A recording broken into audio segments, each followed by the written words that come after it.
Hanapin lang po natin si Gcash. Click po natin. I-type nyo lang po inyong code. Tapos click remind me later.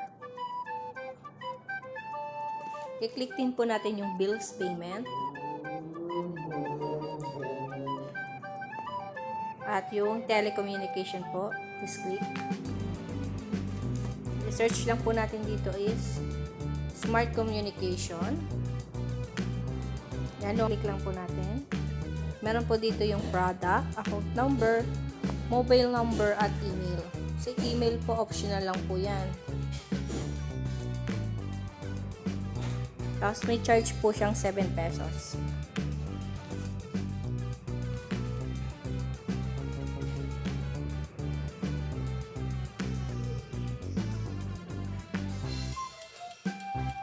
Smart and Sun lang po.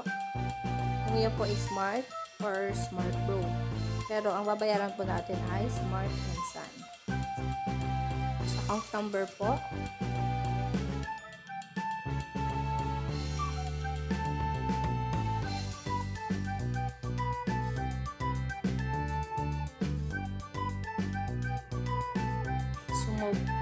yung mobile number.